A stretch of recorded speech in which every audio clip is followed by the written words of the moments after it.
YouTube पर ये 5 गलती जो मैंने की है वो आप मत करना। अगर आपको यूट्यूब पे सक्सेस होना है तो सबसे मिस्टेक हो जाती है, पर ये कौन सी गलतियां हैं जो हमको रुकावट पैदा करती हैं या हमें रोक देती हैं आगे बढ़ने से, तो उन 5 गलतियों को जरूर जाने। हो सकता है कि ये आप मैंने की है वो आप ना करें तो आप जल्दी सक्सेस हो जाए। तो जानते हैं उनके बारे में। राधे राधे दोस्तों, स्वागत है आपका मेरा एक बार फिर से दुर्गेश मधु ब्लॉग चैनल में। तो फ्रेंड्स, ये क्या गलती है, हम भी जैसे यूट्यूब आप जानते हो कि मेरा चैनल मोनेटाइज हुआ और मैं मोनेटाइज की जनरली आप लोगों के साथ शेयर कर रही हूँ। तो उसमें मैं ये भी बताना चाहती हूँ आपको कि कुछ टिप्स देना चाहती हूँ जिससे कि आप उनको फॉलो कर सके तो आप यूट्यूबर बन सके या मे भी थोड़ी बहुत आपकी हेल्प हो सके। तो पहली गलती तो मैंने जो की थी, मेरा कोई माइंड सेट नहीं था, ऐसे ही फोन उठा के मैंने अपना कंटेंट डालना स्टार्ट कर दिया था। तो पहली गलती तो मेरी ये थी। जैसे मैंने स्टार्टिंग में तो, पर मुझे रखना ब्लॉगिंग था, तो मैंने स्टार्टिंग में तो अपनी फैमिली का दिखाया था, अपने घर परिवार का दिखाया था, क्योंकि मेरे पास कुछ और था ही नहीं। लेकिन जब अपने शॉप खोली तो मुझे शॉप से रिलेटेड आइडियाज आ गए थे, तो फिर मैंने शॉप के बारे में दिखाने लगी और बिजनेस का मतलब आइडियाज देने लगी और वही सब सामान आपको शो करने लगी। तो आपको वो पसंद आया, क्योंकि यूट्यूब पे सर्चिंग वाला आइटम ज्यादा होता है, या फिर ब्लॉगिंग कोई बाहर का एरिया की दिखाओ या वो ज्यादा अच्छी लगती है देखने में। तो अपना माइंड सेट जरूर कर लेना कि आपको किस टॉपिक पे वीडियोस बनानी है। क्योंकि जब माइंड सेट होता है, जब हम किसी चीज में कूद रहे हैं या जा रहे हैं, तो उसका माइंड सेट होना बहुत जरूरी है। तो ये गलती आप मत करना, आपका अपना माइंड सेट रखना कि हमें इस टॉपिक पे वीडियोस बनानी है, ठीक है। ब्लॉगिंग में सब कुछ आता है, तो अगर आप ब्लॉगिंग करना चाहते हो तो बेटर है, अगर आप कुछ और दिखाना चाहते हो तो आपकी मर्जी है, ठीक है। सेकंड, टाइमिंग का अंतर होता है। टाइमिंग का मतलब टाइमिंग बहुत बड़ा फर्क होता है। हम लोगों को काफी लोगों ने 8 बजे का टाइमिंग बताया, काफी लोगों ने 5 बजे का बताया, काफी लोगों ने सुबह 11 बजे का बताया। तो हम बड़े कंफ्यूज हो गए थे कि क्या टाइमिंग रखना है। तो हमने स्टार्टिंग में 8 बजे रखा, उसके बाद बीच में हमने 5 बजे भी करके देखा, लेकिन हमें कोई फायदा ही नहीं मिला, हमें सेम ही वो था। फिर हमने दोबारा से 8 बजे कर दिया और लास्ट टाइम में हमने जाके फिर 11 बजे कर दिया। तो टाइमिंग हमने कई बार चेंज किया, क्योंकि हमें कोई बताने वाला और ये नहीं था कि प्रॉपर टाइम क्या है। कई लोग कहते हैं यूट्यूब पे देखिए आपका ऑडियंस का दिखाते हैं कितनी बजे एक्टिव हो रही है, तो हमने उस एक्टिव की वजह से वो चीज जो चार्ट आता है वो भी हमने एक्टिव का देख लिया, पर उससे भी कोई फर्क नहीं पड़ा। किसकी वीडियो कब चल जाती है कोई पता नहीं है। बस आपको अपने कंफर्टेबल जोन देखना है, आप किस टाइम पे आप वीडियो अपलोड कर सकते हैं वो देख सकते हो। क्योंकि सौरभ जोशी सुबह 8 बजे डालता है, सब लोग बिजी होते हैं सुबह 8 बजे, फिर भी उसके व्यूज आते हैं भाई। तो भैया, वीडियो चलने का कोई टाइमिंग नहीं होता, आप अपने अकॉर्डिंग कुछ भी टाइम डाल सकते हैं, किसी के बहकावे में या कहने में ना आए। तो हमने बड़ा टाइमिंग चेंज किया था, तो मुझसे ये गलती हुई थी, तो इसे आप ना करें। तीसरी गलती जो थी, हमने जो की थी, वीडियो बना रहे थे, हमने शॉर्ट नहीं डाले थे। क्योंकि हमसे कहते हैं ना, आपको कोई बाउंड्रीजन बता दे इस एरिया से बाहर नहीं जाना है आपको, तो आप कभी जा ही नहीं पाएंगे। लेकिन अगर आपको कोई कुछ नहीं बताए तो आप शायद उसको ट्राई जरूर करते है ना। तो वो हमारी शायद गलती थी। अगर हम वीडियो के साथ साथ शॉर्ट भी डालते रहते, तो जैसे रेगुलर वीडियो डाल रहे हैं और शॉर्ट भी डालें, उससे क्या होता है, सब्सक्राइबर जल्दी मिल जाते हैं शॉर्ट के थ्रू। क्योंकि हम ऐसे स्क्रॉल करते हैं तो सब्सक्राइबर जल्दी कनेक्ट होता है हमसे, सॉरी कस्टम जो हमारे सब्सक्राइबर है वो जल्दी कनेक्ट हो जाते हैं हमसे, और हमारे सब्सक्राइबर जल्दी जल्दी बढ़ने लगते हैं। बट हमने क्या किया, वीडियोज बनाते गए शॉर्ट हमने 2-4 जब डाले स्टार्टिंग में, तो हमें शॉर्ट के लिए मना कर दिया गया और हमने शॉर्ट नहीं डाले। उसका हमारा सब्सक्राइबर पे बहुत फर्क पड़ा। हम रिश्तेदारों से बोलते रहे आप कर लो, पड़ोसियों से बोलते रहे, कहना पड़ता है स्टार्टिंग में, बट ये सब फेक होते हैं। जो ओरिजिनल सब्सक्राइबर मिलते हैं वही आपकी वीडियो वॉच करते हैं। जबरदस्ती आप किसी से सब्सक्राइब तो करवा सकते हो, बट वो आपका वीडियो नहीं देखेगा। तो ऐसे फेक ऑडियंस की जरूरत नहीं है ना। तो आप अगर शॉर्ट डालते रहेंगे, बड़ी वीडियो तो टारगेट है आपका, बट अगर आप शॉर्ट डालते रहेंगे तो सब्सक्राइबर आपको मिलते रहेंगे और फेस वैल्यू आपकी बनती रहेगी, है ना। शॉर्ट में जल्दी देख लेता है, लॉन्ग वीडियो स्किप कर देता, शॉर्ट जल्दी देख लेता, तो शॉर्ट के थ्रू आपकी फेस वैल्यू भी बन जाती है। तो ये गलती बिल्कुल मत करना कि वीडियो डाल रहे हो पर शॉर्ट नहीं डाल रहे हो। डालते रहो, लेकिन टारगेट वीडियो का होना चाहिए। शॉर्ट डेली एक अपलोड करते रहिए, सब्सक्राइबर मिलते रहेंगे, ठीक है। और हो सकता है कोई वीडियो वायरल हो जाए तो उसके थ्रू फिर वीडियो भी चल जाए, दोनों पॉइंट हो सकते हैं प्लस।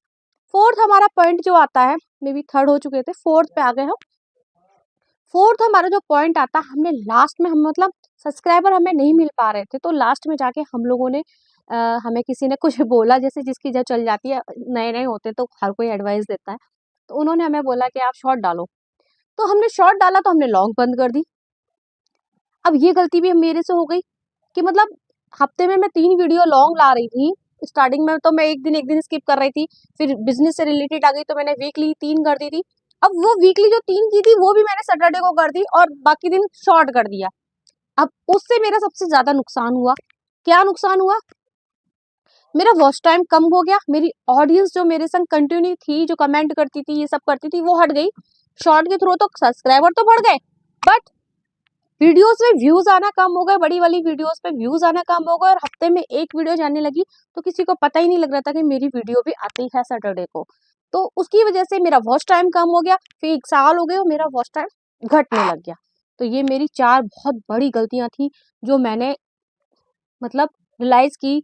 अगर मैं ये नहीं करती, मुझे आज भी इन बातों का अफ़सोस होता है कि अगर मैं ये नहीं करती तो शायद मैं 1 साल के अंदर अपने आप को इम्प्रूव कर पाती और मैं आपको मतलब आपके संग शेयर कर पाती मोनेटाइज़ की जर्नी इससे पहले।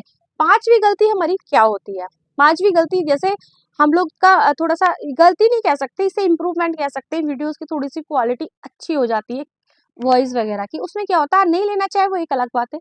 ये माइक जो 250-300 रुपए का जो माइक आता है, आप इसको ज़रूर ले लीजिए। कई बार कहीं गाने चल रहे होते हैं तो माइक लगा लोगे तो वो गाने वालों की आवाज़ भी नहीं आती।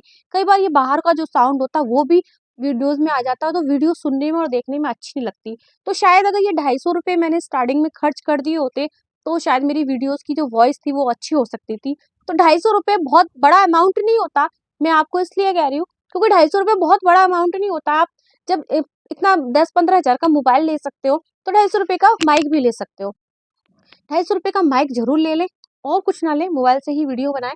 250 रुपए का माइक ले लें और माइक से आपको वीडियोज़ की जो वॉइस आएगी ना, वो इतनी अच्छी आएगी तो आप खुद देख के आपको अच्छा लगेगा। हमें आइडियाज़ नहीं था, हमें लगा माइक भी बहुत महँगा होता होगा, तो हमें आइडियाज़ नहीं था, तो हम ऐसे ही करते रहे। लेकिन बाद में हमें सोचा चलो एक बार हम ये लेने गए थे ट्राइपॉड वगैरह, तो हमने सोचा क्यों ना हम माइक पूछे, जब माइक पूछा तो उन्होंने बोला 250-300 मैंने कहा यार ये अगर हमें पहले पता होता, तो हम पहले से ले लेते। हमने विज़िट भी नहीं किया, हमने जानने की कोशिश भी नहीं की, हमें लगा माइक बहुत महँगा आएगा, तो इस वज़ह से तो मैं बता दूँ आपको 250-300 का माइक से आप स्टार्ट कर सकते हो और ये आप स्टार्टिंग में ले लो, कोई दिक्कत नहीं है। फेस वैल्यू भी बनाना अपनी और अपना कंटेंट रखना और ये 5 मिस्टेक जो मैंने बताई हैं, इनको रिपीट बिल्कुल मत करना। मेरी वीडियो से कुछ भी सीखने को मिला हो आपको, तो ज़रूर सीखने की कोशिश करना क्योंकि मैं जो भी बोल रही हूँ, सच्चाई बोल रही हूँ। मैं को यूट्यूब बड़े-बड़े यूट्यूबर्स हैं जो बातें बताते हैं, वो भी सच्ची बोलते होंगे। कुछ अपनी वीडियोज़ बनाने के लिए, व्यू बढ़ाने के लिए भी कह देते होंगे, बट मैं जो बता रही हूँ, जो मेरे साथ घट रहा था, जो मेरे साथ हुआ है, जो हो रहा है, वो एक्सपीरियंस शेयर कर रही हूँ। आप मुझ पर ट्रस्ट कर सकते हो, मैं कोई फेक बात नहीं बता रही हूँ और आपका मन हो तो आप और भी यूट्यूबर्स की वीडियोज़ देख सकते हैं। इसमें तो सबका अपना-अपना ओपिनियन होता है। बट अगर आपको मेरी वीडियो थोड़ी भी लगे कि हाँ, ये ओरिजिनल चीज़ है, हकीकत होती है या हाँ क्योंकि हम नए-नए क्रिएटर्स हैं, तो हम लोग इस चीज़ को फेस कर रहे हैं। तो अगर हम फेस कर रहे हैं, तो आपको भी लगता होगा आप न्यू क्रिएटर्स बनना चाह रहे हो, तो जानने की इच्छा सबके लिए होती है कि हम भी जाने क्या होता है, क्या होता है? हमारे अंदर भी बहुत थी, लेकिन हम जो जानना चाहते थे, सारे यूट्यूबर्स कुछ अलग ही बात बताते थे, वो हमारी प्रॉब्लम का सॉल्यूशन नहीं हुआ करता था। देखते थे हम लोग कई वीडियोज़ देखते थे, पर हमारा सॉल्यूशन नहीं होता था वो, कि कैसे ग्रो करें, कैसे आगे बढ़ें। दुनिया भर की वीडियोज़ बनी हुई है यूट्यूब पर, बट कोई भी इस तरह से एक्सपीरियंस शेयर नहीं करता है कि अपने कोई पर्सनल अपना चैनल का एक्सपीरियंस बताए। और जो पर्सनल चैनल का एक्सपीरियंस अपने खुद का बता रहा है, उसको देखो तो ज़रूर आपको फ़ायदा होगा। हो सकता है हम ना चलें, आप चल जाएँ। लेकिन इन गलतियों और इन चीज़ों को अगर आप छोटे क्रिएटर्स की चीज़ों को देखोगे, सुनोगे, उनका एक्सपीरियंस सुनोगे, उनकी सच्चाई सुनोगे, तो बहुत कुछ सीखने को मिलेगा। आई होप कि आप लोग यूट्यूबर बनना चाहते हैं तो जल्दी बने और जल्दी सक्सेस हो और ये गलतियाँ बिल्कुल ना दोहराएँ जो हमने दोहराई, तो आप ज़रूर सफल होंगे, नो डाउट। क्योंकि अगर आप कंटिन्यू मेहनत करते हो, तो 1 साल में हो जाता है। मैंने भी कर लिया है। मुझे 1.5 साल लगा, क्यों लगा? इन गलतियों की वज़ह से लगा। तो मुझे आज भी इन गलतियों पे पछतावा होता है। तो वीडियो पसंद आई हो तो लाइक ज़रूर करना और मैं अपनी जर्नी ऐसे ही शेयर करती रहूँगी। इससे पहले भी मेरे 3 पार्ट आ चुके हैं, तो उनको देखना बिल्कुल मत भूलना क्योंकि ये जो जर्नी है मैं इसलिए शेयर कर रही हूँ शायद आप कुछ सीख पाएँ और यूट्यूबर बन पाएँ अगर आप एक्स्ट्रा में कुछ लेके चल रहे हैं तो। लाइक और सपोर्ट और सब्सक्राइब ज़रूर करना। Radhe Radhe, bye bye, take care.